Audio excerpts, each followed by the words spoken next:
10 বিঘে এটাকে ভরাট করছে। এটা 200 বছর 300 বছর আগে সব হচ্ছেটা কি আবার পুকুর ভরাটের অভিযোগ। রাজহাট বিষ্ণুপুর 1 নম্বর গ্রাম পঞ্চায়েতের আরএফের খেলার মাঠের সামনে পুকুর ভরাট রুখলেন গ্রামের মানুষ। গভীর রাতে জেসিবি আটকে বিক্ষোভ দেখান গ্রামবাসীরা। পুলিশ প্রশাসনের নজর এড়িয়ে কিভাবে বেআইনি পুকুর ভরাট হয় প্রশ্ন গ্রামবাসীদের। ছিল অলরেডি গাড়ি ঢুকেও বন্ধ করে এর মধ্যে কি আজকেই শুরু হচ্ছে মানে কয়েকদিন ধরে পরিকল্পনা করছে কিন্তু আমরা রোজ এসে দাঁড়াচ্ছি। আমরা সকাল রাত জেগে প্রায় 4-5 দিন ধরে পাহারা রয়েছি। আজকে ধরা পড়ে এবং আজকে লাইটটা আপনারা এখানকার লোকাল যিনি পঞ্চায়েত সমিতি আছে তাদের কাছে জানিয়েছেন। আমাদের পঞ্চায়েত প্রধান, আমাদের সভাপতি সবাই জানেন। লিখিতভাবে না, লিখিত এখনো আমরা লিখিত কালকে সকালে আমরা লিখিত পাঠিয়ে দেবো, সমস্ত জায়গায় পাঠিয়ে দেবো। আর বিধায়ককে জানানো? হ্যাঁ, বিধায়ককে কালকে চলে যাবে। আপনারা এখন এলাকাবাসী হিসেবে কি চাইছেন? আমরা চাইছি যে এই যে এত বড় একটা জলাশয় এবং এর পেছনে যে পুকুরটা আছে, একটা শতাব্দী প্রাচীন পুকুর, ঐতিহ্যশালী পুকুর, এগুলো যেন ভরাট না হয়। যা হয়েছে হয়েছে, এখানেই যেন থামা উচিত। কেন রাজিহাটে শেষ, রাজিহাটে গাছপালা শেষ, বাগান শেষ, পুকুর শেষ। হ্যাঁ, আমরা ক্রমশ মরুভূমির দিকে এগোচ্ছি। এরা পয়সার লোভে এরা যা ইচ্ছে তাই করছে, যা ইচ্ছে। এদের কাছে কোনো ব্যাপারই না, এটা যা ইচ্ছে তাই হচ্ছে। নাহলে এত বড় একটা ঝিল পুলিশ বলছে ডিএম পারমিশন দিচ্ছে, আপনারা থানায় চলুন দেখিয়ে দিচ্ছে। এই কথা পুলিশ বলে দিচ্ছে, কি সম্ভব? কপি জমা পড়েছে, ডিএম বলেছে। তখন পরিষ্কার উনি যিনি দাঁড়িয়ে আছেন কালো গেঞ্জি গায়ে, উনি পরিষ্কার বললেন যে ডিএম এবং বিএলআরও এর উভয়েরই ভিডিও এদের উভয় সবারই কপি জমা পড়েছে, বোঝানোর পারমিশন আছে। এই জায়গা, এই পুকুরটা, এই জায়গাটা না, এই পুকুরটা, এই জায়গা এবং এই এটা মানে আমরা জন্ম থেকে দেখছি।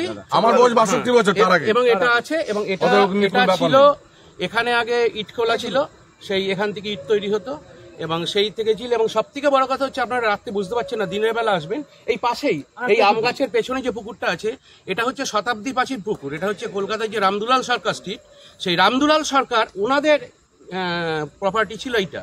এবং এই পুকুরে দারুণ ঘাট এখনো জলের তলায় রয়েছে, রক্ষণাবেক্ষণে, এবং এটাকে বুঝিয়ে দেওয়ার জন্য রক্ষণাবেক্ষণ বন্ধ করে দেওয়া হয়েছে দীর্ঘদিন ধরে। এবং ওটা বুঝে গেছে মাছ চাষ হতো, এটাও মাছ চাষ হতো। এটা ইচ্ছে করে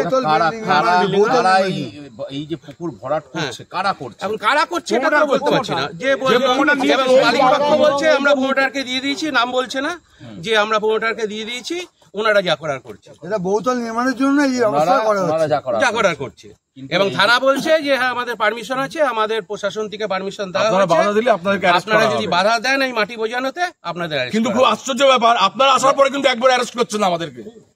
আমাদেরকে বললো গেটে দাঁড়ালে অ্যারেস্ট করবে, কিন্তু এখন আর কেউ অ্যারেস্ট করছে না। সামনে এটা হচ্ছে বিয়ে বাড়ি ভাড়া দেয়, এটা হচ্ছে এখানে পাল যারা গোপলা পাল ওনাদেরই, এটা ওনাদেরই এই প্রপার্টি গুলো, পেছনে এই পুকুরটা ওনাদেরই, সবই ওনাদের, ওনারা দিয়ে দিয়েছে। আচ্ছা, এই অংশটা দিয়ে দিয়েছে, পুকুরটা দিয়ে দিয়েছে। ভরাটের কাজ এটা কি রাতের অন্ধকারে? বলবো আমি আমাদের সিএম বলে জল ধরো জল ভরো, তা জলটা কেন ভরাট হবে? সব থেকে বড় পুকুর বন্ধ, আমাদের সিএম এর অর্ডার আছে, জল ধরো জল ভরো। এবং আপনার নামটা বলুন। আমার নাম নরোত্তম দত্ত রায়। এবং সব থেকে বড় কথা হচ্ছে থানায় যিনি এসেছেন তিনি প্রকাশ্যে বলছেন যে ডিএম এর অর্ডার আছে, ভিডিওর অর্ডার আছে, আপনারা যদি বাধা দেন আপনাদের অ্যারেস্ট করতে আমি বাধ্য হব। আমায় পাঠিয়েছে, বারবার সরিয়ে দিচ্ছে, প্রকাশ্যে ক্যামেরা না এতজনের লোড বলতে আমি একটা আমার প্রথমেই বলি, আমি আমাদের তৃণমূল কংগ্রেস এবং মুখ্যমন্ত্রী মমতা বন্দ্যোপাধ্যায় বরাবরই জলাশয় ভরাটের বিরুদ্ধে। আমাদের গাইডলাইনই আছে জলাশয় নষ্ট করা যাবে না, জল ধরো জল ভরো আমরা তৈরি করছি। সেখানে যদি কেউ বেআইনিভাবে করে, কিন্তু এই ব্যাপারে আমাদের 2 দিন আগে একটা চিঠি দেয় যে ওরা নাকি পারমিশন পেয়েছে। পাওয়ার সঙ্গে সঙ্গে আমি বিধায়ককেও বলেছি, উনিও তারপর জানতে পেরেছেন, ওরা চিঠি দিয়েছে। বিধায়ককেও আমি বলেছি, উনি বলছেন যদি ওটা দেখতে হবে কি আসল ঘটনাটা, আমাদেরকে ঘটনাটা। তারপরে আমরা এটা চিঠিটা পাওয়ার পরে তার ভেরিফিকেশন করার জন্য আমি বিডিওকে বলি, বিডিও অলরেডি এটাকে ভেরিফিকেশন করছে। এবং বিএলআরও মূলত এটা কিন্তু দায়টা কিন্তু সম্পূর্ণভাবে বিএলআরও, ভূমি দপ্তরের। এটা ভূমি কোথায় কি হবে, রেকটিফাই হবে, কোথায় কি চরিত্র বদল হবে জমির, সেটা করেন বিএলআরও সাহেব। কিন্তু এটা আমাদের নেই, আমাদের দায় বা আমাদের যেখানে এনওসি নেওয়া বা আমাদের নো অবজেকশন নেওয়া কোনো ব্যাপারই নেই, পঞ্চায়েত সমিতিরও নেই, গ্রাম পঞ্চায়েতেরও নেই, এখানে তাদের ভূমিকা নেই। কিন্তু যখন আমরা চিঠি পেলাম তখনই আমরা ঠিক করেছি এটা ভেরিফিকেশান করতে হবে, এটা কীভাবে হলো বা সঠিক কিনা, এটা চলছে ভেরিফিকেশন।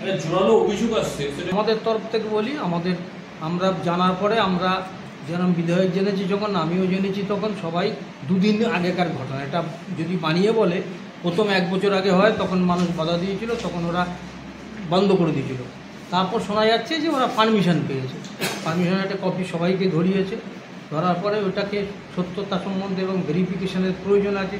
সেবা আমাদের যেহেতু এক্সিকিউটিভ অফিসার বিডিও, উনি ভেরিফিকেশন করার জন্যে এর সাথেও বিএলআরওর সাথেও কথা বলছেন, কথা বলে তারা সিদ্ধান্ত নেবেন কোনটা সঠিক। না হলে বেআইনি, এটাকে জোর দিয়ে বলতে পারি, বেআইনি ভরাটের কোনো মতে মদত আমরা করব না, আমাদের সরকার করবে না, আমরা কেউই করব না।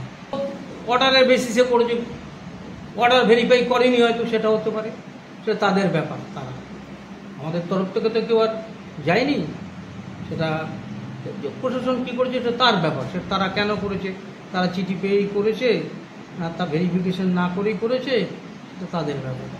কিছুবার বলছি বেআইনি ভরাট হবে না, আমাদের আমলে আমরা করিনি, হতে দেবো না। অন্তত আমি শুনলে, আমাদের দল যখনই শোনে কিন্তু চুপ করে আছে, কিছু বলছে না, এরকম ঘটনা কিন্তু বিরল। এবং পুকুর আমরা ভরাটের পরে সেখান থেকে মাটি তুলিয়েছি আমি পাথরঘাটা অঞ্চলে, এ ঘটনাও আছে। সুতরাং আমরা এর মদতের প্রশ্নই আসে না। যদি সঠিক থাকে, নিয়ম মাফিক থাকে, এটা প্রশাসন দেখবে, বিডিও সাহেব দেখবে, বিএলআরও সাহেব দেখবে। এখানে একটাই কথা বলছি, বেআইনি ভরাট যতই অপপ্রচার হোক, যাই হোক, বেআইনি ভরাট আমরা কোনোভাবে কেউই সহযোগিতা করবো না। এইভাবে রেগজুয়ানি মৌজার 9,555 এরকম খতিয়ানে বেশ কিছু প্লটে মোট 74 ডেসিমাল মতো জায়গা কনভার্সনের জন্য সংশ্লিষ্ট দপ্তর থেকে আবেদন করা হয়েছিল। যে কাগজ আমাকে জমা হয়েছে আমার অফিসে, সেখানে দেখা যাচ্ছে 74 ডেসিমালের পারমিশন সংশ্লিষ্ট দপ্তর district land and land reforms office থেকে দেওয়া হয়েছে। তার ভিত্তিতেই ওনারা কাজ হয়তো করছেন। এর বিশদ বিবরণের জন্য কিন্তু আপনাকে ভূমি দপ্তরের সঙ্গে যোগাযোগ করতে হবে, যে কিসের ভিত্তিতে কনভার্সন দেওয়া হয়েছে বা কিভাবে না। আমার খালি কনভার্সন সার্টিফিকেটের একটা কপি আমরা পেয়েছি, থেকে বহুতল আবাসন কনভার্সন সার্টিফিকেট হিসেবে একটা পুকুর এইটা শুনুন, এর যে প্রভিশন আছে কনভার্সন করার, সেটা সংশ্লিষ্ট দপ্তরের সঙ্গে কথা বলতে হবে। কোন ডকুমেন্টস দেখে কোন শর্তে কনভার্সন দেওয়া হয়েছে, সেটা সংশ্লিষ্ট দপ্তরের সঙ্গে কথা বললে আপনারা বুঝতে পারবেন। বিডিওর তো ভূমিকা নেই যে বিডিও পরিদর্শন করে কনভার্সন সার্টিফিকেট দেওয়া। পঞ্চায়েত সমিতির সভাপতি বলছেন যে যখন এই ধরনের চিঠি ওদের কাছে আসে, উনি আপনাদেরকে বলেছিল যে এটাকে ইনভেস্টিগেশন করে দেখতে প্রপার ওয়েতে কনভার্সন হয়েছে কিনা বা কি কারা করছে না করছে, যেহেতু এলাকায় একটা আপত্তি উঠেছে। সেটা কি কনভার্সন প্রপার ওয়েতে হয়েছে কিনা সেটা সংশ্লিষ্ট দপ্তর দেখবে। সেই জন্য ব্লক ভূমি সংস্কার আধিকারিক আমাদের আছেন বিএলআর সাহেব, তাকে এটা ইন্টিমেট করা হয়েছে, উনি দেখভাল করছে। আপনারা তাকে বলেছেন, তারা তো দায় আছে, তারা বলছে পুকুরের ব্যাপারটা সেটা আমি বলতে পারবো না। আমি ওনার সঙ্গে কমিউনিকেট করেছি, অফিসিয়ালি কমিউনিকেট করা হয়েছে, আজকে সকালেও কথাবার্তা হয়েছে, ওনারা দেখছেন কতখানি কনভার্সন দেওয়া হয়েছে। প্রাথমিকভাবে কিন্তু কনভার্সন সার্টিফিকেট যেটা আছে সেটা জেনুইন আছে। একটা আইন অনুযায়ী যদি কোথাও কোনো পুকুর ভরাট করতে হয়, তার সম পরিমাণ সেই একই মৌজাতে অন্য একটা পুকুর খনন করার কথা। এক্ষেত্রে কি তেমনটা হয়েছিল বলে আপনার কাছে খবর আছে? দেখুন, আমার কাছে জগদীশপুর মৌজাতে দুটো প্লটে 413 এবং 423 এরকম প্লটে পুকুরে কনভার্সন করা হয়েছে। এরকম 54 ডেসিমেলের মতো একটা প্রাইম অফিসে আমার কাছে রিপোর্ট আছে। 74 এগেনস্টে 54 আছে। আর বাকি 20 ডেসিমেল যেটা আমি ভূমি দপ্তর থেকে খবর পেয়েছি, সেটা আন্ডার প্রসেস আছে। ঠিক আছে, সেই জন্য সেভাবে ওদেরকে ব্রিফিং দেওয়া হয়েছে, বিরো সাহেবকে বলা হয়েছে ও যাতে যেটা কনভার্সন পেয়েছে তার বেশি যাতে খনন কার্য না করে। কিন্তু সেটা অন্য মৌজাতে হচ্ছে খনন কার্য। এই সেম মৌজাতে হতে হবে কি পার্শ্ববর্তী মৌজাতে হতে হবে, সেই আইনি ব্যাখ্যাটা আপনাকে সংশ্লিষ্ট দপ্তরের কাছ থেকে চাইতে হবে। ঠিক আছে, নিশ্চয়ই যখন একজন ভূমি সংস্কার আধিকারিক করেছেন, ওনারা নিয়ম জেনে নিয়ম বুঝেই করেছেন। এবং সেখানে পুকুর আদৌ হয়েছে কিনা সেটা হয়েছে, ফিজিক্যাল ইন্সপেকশনে সেটা হয়েছে, তার ছবি আমি দেখেছি, হয়েছে, দেখা হয়েছে, সেখানে পুকুর খনন করা হয়েছে। স্থানীয়দের আরো একটি অভিযোগ উঠে আসছে যে স্থানীয় বিধায়কের কাছ থেকে শোনা গেছে, সেটা উনি বলেছেন যে বিডিও সাহেব বা লোকাল থানা বা লোকাল বিএলআরও থেকে কোনো রকম পেপারস তাকে দেওয়া হয়নি বা মেল মারফত জানানো হয়নি, যে এই এত বড় একটা ঘটনা ঘটেছে যে তাদের পেপারস কোনো কিছু পাইনি আমি। বিধায়ক সাহেব এরকম তো আমার সঙ্গে কোনো কথাবার্তা বলেননি। আমার সঙ্গে ওনার সকালেও কথাবার্তা হয়েছে, কোঅর্ডিনেশন আছে। যতটুকু উনি আমার কাছ থেকে তথ্য চেয়েছেন আমি প্রোভাইড করেছি। বলতে চাই কি যে ওই যে পুকুরটা ভরাট করছে এর মধ্যে নেই, আমরা এখানে আছি, আমাদের রেখেছিল মানে 40 বছর ধরে আছি, ওরা রেখেছিল, সবাই কাজকর্ম করে দিতাম। তো শুধু আমাদের ওইখানে কলটা ছিল, এর মধ্যে কাজটা বন্ধ হয়ে যাওয়ার পরে ওই কলটা ছিল। তা কলটা কালকে রাত্রে হঠাৎ ওই কলটা তুলে দিয়েছে, ওই জেসিপি গাড়ি দিয়ে কলটা ভেঙে দিয়েছে। হ্যাঁ, ভেঙে দিয়েছে। কারা করছে এটা? কারা করছে ওই যে যারা পুকুর ভরাট করতে আসছে তাদেরকে তো আমরা চিনি না, যে কম পানি নিয়েছে সেটাও চিনি না। ওরা এসে ওই হঠাৎ করে এই জমির মালিক কারা? পালেরা। আপনাকে এখান থেকে উচ্ছেদ হওয়ার হুমকি কবে থেকে দিচ্ছে? 2 বছর আগে দিয়েছিলাম। মধ্যেখানে আমরা সবাইকে জানিয়েছি, এখানে ওই কোভিড করকে সবাইকে জানিয়েছি, তখন বন্ধ ছিল। কালকে হঠাৎ এই করেছে, কলটা তুলে দিয়েছে। আর বিদ্যুৎ সংযোগ বিচ্ছিন্ন করেছে কত বছর? সেটা 2 বছর হয়ে গেছে। অন্ধকারই কাটাচ্ছেন? কতজন সদস্য আপনারা? 40 বছর। কতজন সদস্য আছেন বাড়িতে? আমরা 6 জন। এখন কি করেন? তখন তো কারখানা ছিল। এখন বাইরে কাজ করি। এই ঘরের আমি তো, আমার বর স্বামী নেই, মারা গেছে, আমি ওই বাইরে বাসন মাজা কাজ করি।